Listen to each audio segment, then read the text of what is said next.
I appreciate the management of Fresh 105.9 FM for this program and the Most High God for making it possible. This program is packaged for educators and learners to intimate them on modern approaches and methodologies. That is 21st century learning approaches, educational management in a school environment, and the rest of things like that. The program is meant to revolutionize educational standard and to add values to educators in this century.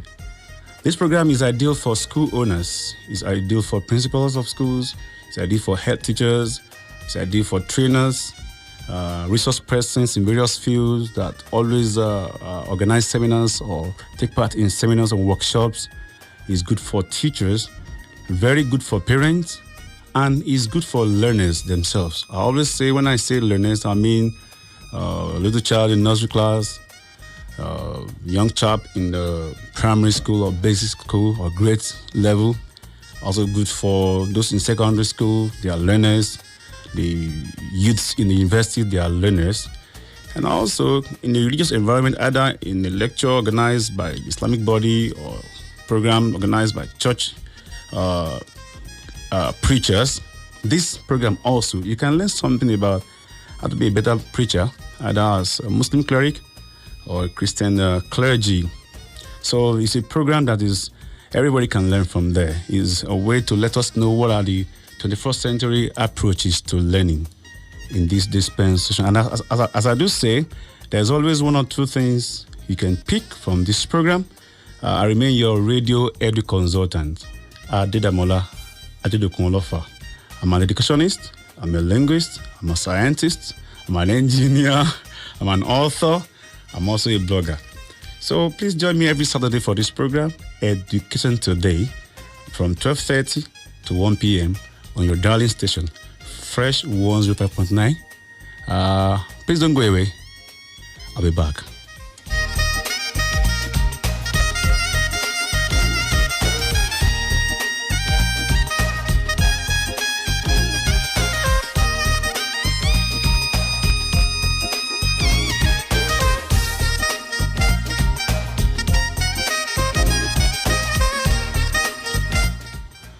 Today, before I start today, or as I go along with today's program, today's topic on our program, Education Today on Fresh 105.9 FM, I'm sure everybody is hearing us in Nigeria and also all over the world through the internet. In case you are going out of the coverage of the transmission, you can download the radio apps. It's called the Fresh FM Ibadan radio apps. You can download it. And on your phone, and anywhere in Nigeria, you can listen to the program anywhere in Nigeria. Also, if you're on tab or you're on laptop, you're in office, anywhere you go to in Nigeria or anywhere all over the world, you can listen to this station by just simply go through the internet and listen to it. And if you have a question, the line is open. Yes, as I'm talking, the line will be open to us for you to call in. Whatever thing you have learned in the previous weeks, this is the fourth edition of the program. Whatever thing that you've learned during the course of the last three programs and you have a question on it, I'll take your questions as I continue with this program.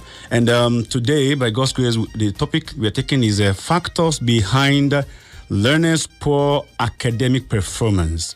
Factors behind learners' poor academic performance. I'll be talking on a lot of things. And I trust God that at a point in time, I'll be informing those people that are they're preparing for JAM exams, some tips that can help them to excel very well in their forthcoming exam. So if you want to call me to ask me a question, you are very free now. The line is open as I continue talking. Let me go now with my topic for today. Most factors behind poor performance of learners in school. Subsequently, during external examinations can be divided majorly into three factors causing a child not to pass or to perform well. They can be divided into three. Number one, there are the factors that has to do with the teacher. Number two, factors that have to do with the parent. And number three, factors that have to do with the learner himself or herself. And of these three factors, it is the one that relates to the learner that is the least cause of poor performance. I come again. We have parent factor, we have teachers factor, we have learners factor. Of these three factors, most times we always carry the blame of a child not doing well on the child, a child not doing well in nursery school on the child, a child not doing well in primary school on the child, a child not doing well on the secondary school, university. We always put the blame back on the learner. I want to say today that from my little research that I do, of these three factors that can make a child not to perform excellently well, it is the child's fault that is the least among them. And I'm sure if you are listening to what I'm saying, you want to learn more on what I see. And one of the reasons why I say that the factor of a child not doing well does not heavily rest on the child. It does not heavily rest on the child. You see, one reason is this. Much of a child's early lifestyle formation rests on parents. As a child is growing up, from psychology, a child's molding stage starts from 6 months to 3 years. 6 months to 3 years. And there's a grace of a year plus or 2 years maximum. Whatsoever you want your child to become, the behavior you want your child to copy, the rules you want your child to follow, regiments, rules you want your child to oblige to, you have the opportunity when the child is still fresh, like a mud that is fresh. You can put the mud in a mold and you mold the mud before it cakes. And once the child passes that age, 3 years and 4 years, you've not done what you're supposed to do, it will be very difficult for you to give the child a tutor in conduct or in behavior. So it is the parent's responsibility, mostly from between age 6 months, 1 year, 1 year, 3 months, 1 year, 6 months, when the child will enter pre-nursery, then 2 years when the child will be maybe 1 year, 6 months, and 2 years when the child will be in the pre-nursery, and when the child is in school and the child is at home, the child is in school, that is the time we call the formative stage of childhood. The formative stage of childhood. So once a parent does not fare well, once parents do not do well at this formative stage of at childhood, this affects the child lifelong. So it's very important for us now to begin to inculcate in our children at that tender age what we want them to be. So failure to properly and timely mold the child at this formative stage is an element that plants whatsoever factor traceable to learner's performance later in life. I come again. Failure to properly and timely mold the child at this formative stage is an element that plants whatever factor traceable to learner's poor performance as the child is growing up later in life. So, and the sequence of severity of the factors behind the performance, as I've said before, it is majorly on the parents because they are the one that starts with the child at the formative moldable stage. Then the buck passes to the teacher, and lastly, and barely, the learner's fault. Lastly and barely. So, most factors that you can trace that makes your child not to do well is a fault that has been accrued at the foundation of the child. And I will ascertain if you have a question based on what we said before, you can ask the question. So I go on. Let me mention some things that can be factors that that makes parents to fail or not to do well in molding the child.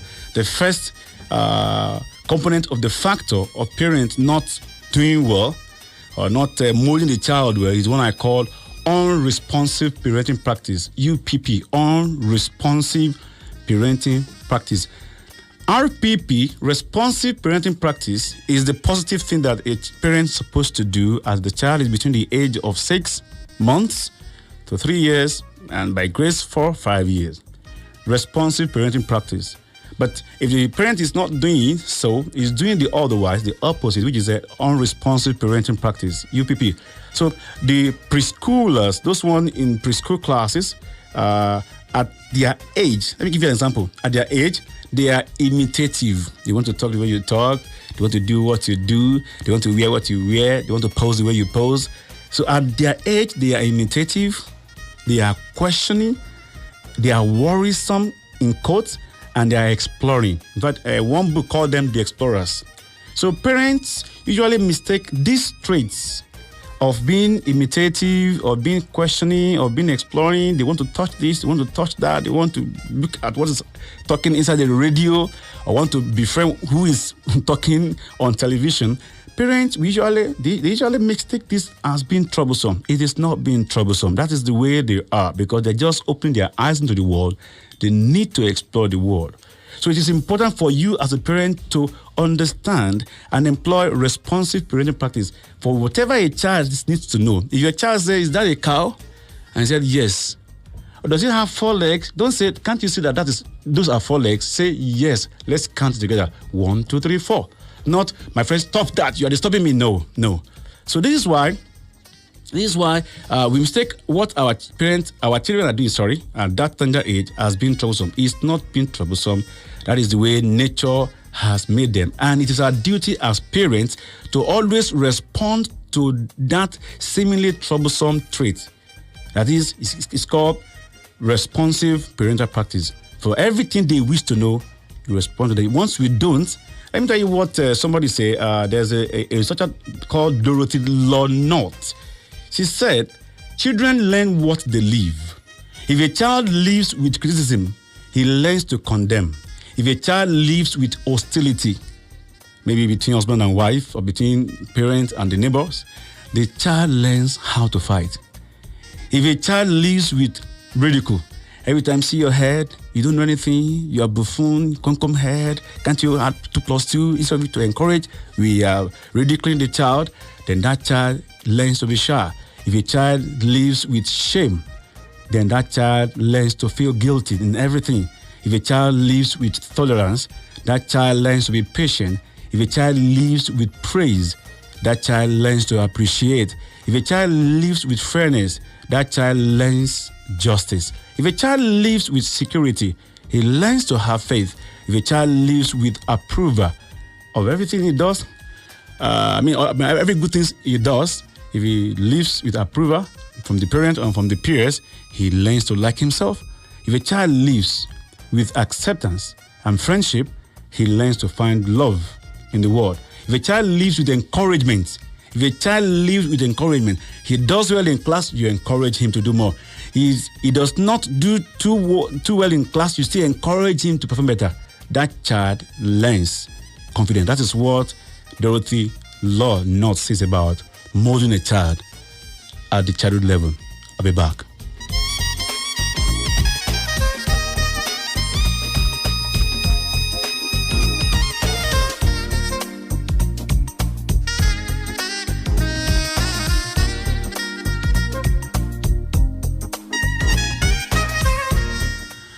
I was talking about how we parents supposed to handle our children, our little children, between the age of 6 months and 3 years.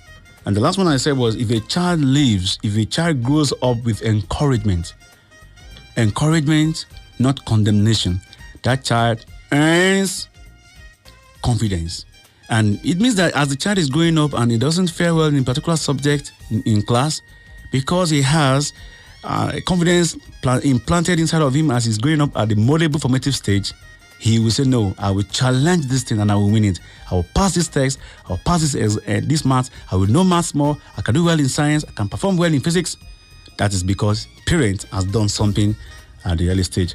And secondly, some components of the factors that we have to trace to the teachers.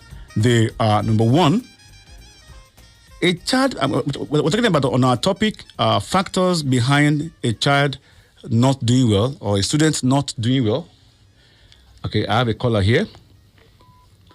You're welcome to Fresh FM. Okay, the call is off. You can please call back to 080 3232 1059. 080. Yes, welcome, please. Fresh FM. Okay, I go on as those calls coming. Now, what are those factors that you can trace to teachers? Number one, it is ignorance of who the learner, who the child is. Ignorance of who the child is. Yes. A teacher needs to know who the child is taking. There are 3 types of learners, which I will handle subsequently later in this our program. We have 3 types of learners. Unless you know which kind of learner this child is, you'll not be able to do well in passing topic subjects to the child very well. You will know the best entry behavior, the best methodologies to handle the child well to learn better. And you still put the blame on the learner. Now, the first factor we can trace to teachers is ignorance of not being able to identify who the personality, that learner is. That is the learner's personality. And secondly, is what I called not being patient enough to observe learners' incapability. There's a story that I always say anywhere I have opportunity to present seminars and workshop to educators, either in school or bodies or somebody that always invite me. Hello? Yes, good afternoon. This is Fresh FM. You're welcome. Good afternoon. You're good afternoon, please. Your name and where you're calling from. My name is Julius. Please speak up. We're barely hearing you. Okay? I'm saying something. I say the first thing we can trace to the teacher's portion of why children or learners in university perform poorly is 1, not being able to identify the learner's personality. And number 2, not being patient enough to observe learner's incapability. Learner's incapability. I was talking about... you're welcome to... Yes, good afternoon. Your name, please. Okay? What do I mean by not being patient enough to observe learners' incapability? There's a story that I used to say, and the story is about a boy with sight impairment. The boy, when he was at the front of the seat, he always performed well. But a new student came to the class, and the teacher had to send the boy back to the back of the class. So the boy started sitting down at the back of the class. When the boy was at the front of the class, he was doing well, perfectly well. Either he will come first or he will come second. But as soon as he was pushed at the back of the class, the boy started dropping in performance. So the teacher misread it to be that the boy was angry and protesting. That's why he was performing poorly by not following what is in it. The boy will not copy notes. The boy will not copy correction. The boy will not do assignment. The boy will not copy things correctly. So the child got angry. And the teacher was really making life hell for this boy because she thought the boy was protesting because he was sent to the back of the class. And this continued for a whole 2 terms with this boy suffering, not performing well. One day, some people came to the school to test the children's eye and sight capability. As they were going from class to class, eventually they got to the class of this boy. Being the last boy in the class, a very tall person, he was the one that was being observed last. And by the time they observed him, the consultant that came that day, the optician that came that day, was able to find out that this boy cannot see everything on the screen. Which means that the teacher did not know that when the boy was at the front, he could see well. Therefore, he could copy notes. Therefore, he could do assignment because he could copy assignment and do it at home. Therefore, he could do correction. Then he was performing well. But as soon as the teacher put the boy at the back because the teacher did not observe the boy's incapability, the boy couldn't talk, yet he couldn't see. And he can't talk because if he talked, the teacher may what? He didn't know what teacher we do to him. So he kept quiet and was suffering in silence until, thank God, these people came and they were able to discover that this boy was having sight impairment.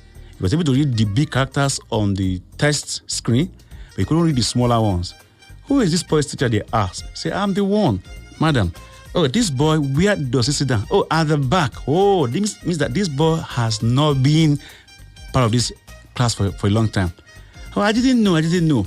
So, meaning that a teacher needs to understudy and learn and be patient enough to learn the capability of the student under him. At the end of the day, the boy was brought to the front and the boy bounced back to his performance. So but all this time, the blame of the boy performing poorly had been traced to the boy instead of to the teacher. And I'll quickly run down more factors on how teacher can contribute to the poor performance of the children. Another one is no more teacher now, but the school. But let me just say the school contribution to the poor performance is what I call unconducive environment. If the classroom is hot, it will affect children's rate of assimilation or comprehension. If the class is stuffy, meaning there's not enough ventilation in the classroom, that is why a classroom door in the olden days, they always have 2 doors and many windows. But nowadays, everybody is in a hurry to build a school, and what do? Just 1 door, 1 small window, and everywhere is stuffy.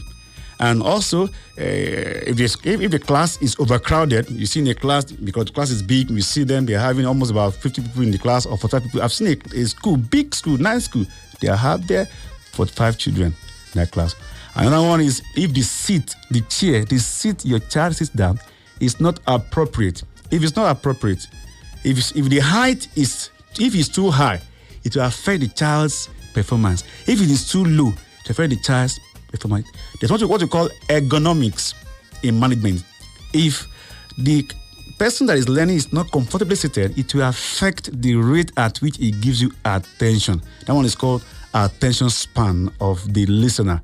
If the class is shabby, meaning the class is not colorfully painted, it will affect performance of children. It will, because the eyes on our heads, they are friends of beautiful things and beautiful colors. So your classroom should be beautifully colored with beautiful pictures and beautiful paint.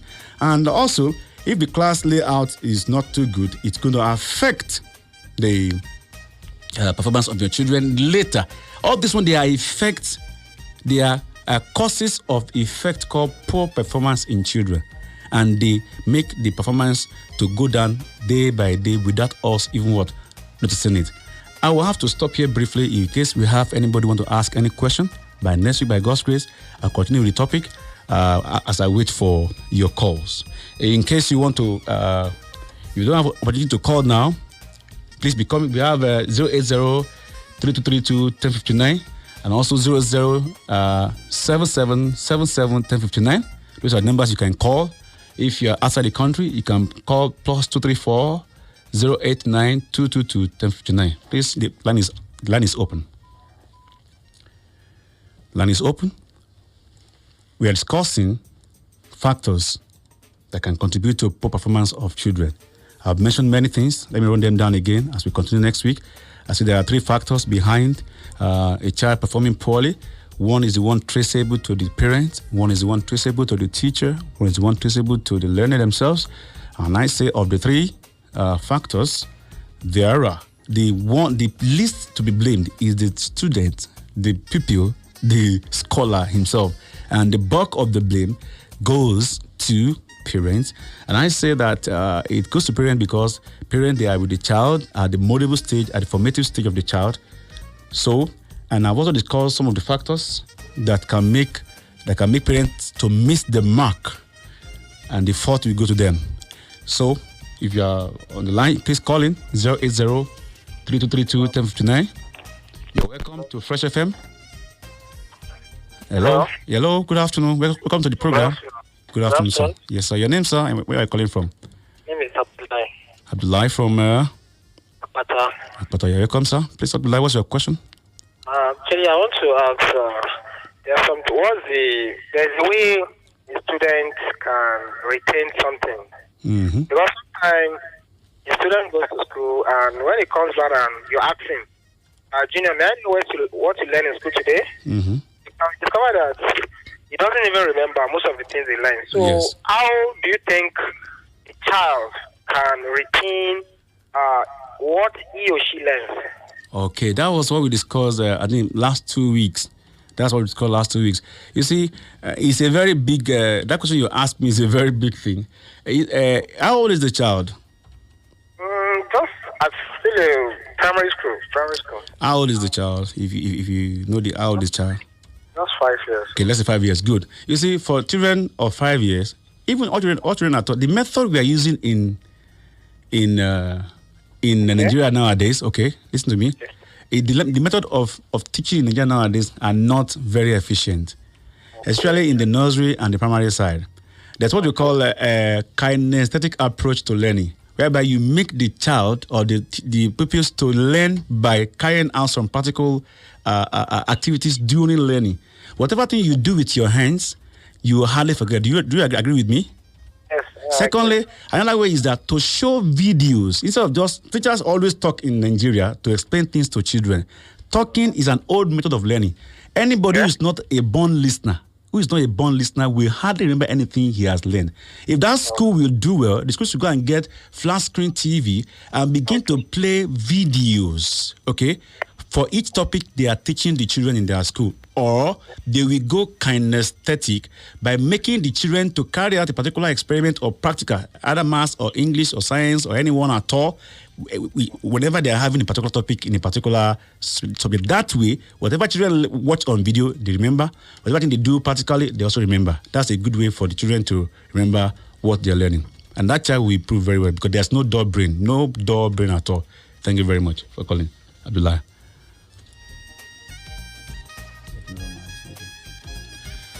So this is where I'm going to stop today on this program, Education Today. Please join me again next week by 12:30 to 1 p.m.